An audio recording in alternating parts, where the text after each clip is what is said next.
At the end of the last video, we ended up having this saw script and this enemy script with some very similar code. We have some identical variables. Both of these have a HitPlayer method, and both of these have a getDirection method. The enemy has a couple of extra lines of code in here, but getDirection is identical in both of them, and again, some of the variables are identical in both of them. Now, whenever you realize you're writing the same lines of code, this is usually a pretty good indicator that you could be doing things a little bit differently and perhaps better. Now, what we might want to start considering is the 4 pillars of object-oriented programming: abstraction, encapsulation, inheritance, and polymorphism. Although in this case, what we really want to focus on for duplicate code is strictly inheritance. What exactly is inheritance, and how can it help us here? Let's look at an example. Say we had an apple, an orange, and a pear. What do all 3 of these things have in common? Well, each of them are fruits. However, an apple is not an orange is not a pear is not an apple, and so forth. So all 3 of these share a common trait. They're all fruits, but individually they have their own unique properties and differences. Now, if we apply the same logic to our saw and our enemy scripts, we're going to see that the apple and orange example holds true here as well. They both have 2 of the same methods, and really, all of the code in the saw script can also be found in the enemy script, but the enemy script just happens to have a few extra bits and pieces. Ideally, we only want to be writing all of this code once, because that way if we make changes, it would affect both the enemy and the saw, but we still want to keep the unique parts of the enemy unique to only the enemy. Let's set up some inheritance and do this. Let's start by going back to Unity, going to our scripts folder, and making a new C# script. We'll call this one enemy behavior. Inside, we're never actually going to attach this enemy behavior script to an object, so I'm going to write the word abstract between public and class, which means we will not be able to attach this onto any of our game objects. Now, within this script, I'm simply going to go into the saw. I'm going to cut all of this code here, and I'm going to paste it over here in enemy behavior. Again, I'm taking this from saw because all of the logic in saw also applies to enemy, but enemy has additional unique logic. I'm going to save, and then I'm going to go back to the saw script, and I'm going to delete the word mono behavior because mono behavior is currently what saw is inheriting from, and I'm going to write instead enemy behavior. Now, if I save and go back to Unity, we're going to see that if I was to jump into my saw, it still behaves perfectly, applying both the knockback and the damage effect, even though I removed all the code from the saw class. This is already the power of inheritance. Now, what about the enemy script? Well, this one is a little more complicated because it has some unique logic. If we look at our enemy behavior script, we're using knockback to player and damage, and we also have the hit player and get direction methods. So these bits are common to both scripts. However, the enemy script also has logic about knockback to self, knockback delay to self, and some destroy particles.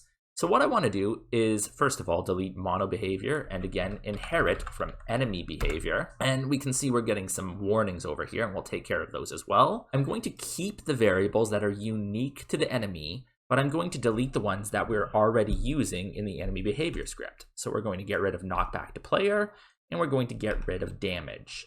Now, die is unique to the enemy, so we're just going to leave that one alone. But here, we're already using the hit player method. But we also have another problem here. Actually, we have a couple of problems here. Number one, it doesn't recognize these variables anymore. And also, it says that it hides the inherited member. So there's a couple of adjustments we have to make. Well, essentially, what this is doing right now is if we left this method in here as is, it would completely override the hit player logic in our enemy behavior script, and then none of this would actually work. So what we want to do here is we're going to add the word public virtual between hit player, or between public and void, and then we're going to go over here into our enemy script, and we're going to put public override. And our error disappears. Basically, this means we're allowing ourselves to override the hit player method with our own logic. Now, let's look back here again, because again, we only want to write these bits here once because this is common to 2 scripts. So we're going to leave the part about direction, knocking the player back, and damaging the player. But then we want to leave the bit in here about knocking back ourselves.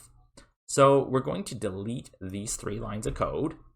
But if we just left it like this, now we would only knock back the enemy with the knockback to self. So what we need to do is write the word base.HitPlayer and then invoke that with parentheses. And we can see it's also complaining about there is no argument here. So what it's looking for is this player transform that it's taking in. So we're going to write player transform and then the error goes away.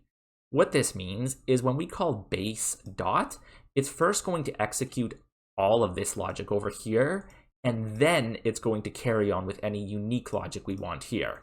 Now there's one more problem here. This is complaining about not knowing what direction is. If we look here in enemy behavior, we're actually declaring this as a local variable within the parent class, but the inheriting class doesn't know about the local variable. So in this case, I'm actually just going to copy paste this single line back here so it knows about it. And finally, we can get rid of this local getDirection method because we're using this here in the enemy behavior. One more time, it's complaining. And now here's another thing that we can do. It's complaining because it's not allowed to call getDirection because we've marked this as private. In order for an inheriting class to use getDirection, we instead have to mark this as protected. And we could do the same thing here to our variables if we wanted our enemy and our saw to know about them. So we might as well do that now because we might need the inheriting classes to know about these later, and we can just remark these as protected. And with that, all of our errors disappear. If we test it out, we can see that, hey, look at that. We can still jump on our enemy and destroy him. And if we touch our enemy, well, we both get knocked back, showing that the inheritance is still working perfectly, both for attacking and being attacked. And this is the power of inheritance because now we've reduced our duplicate code, reduced our redundancies, and made everything more efficient in the process.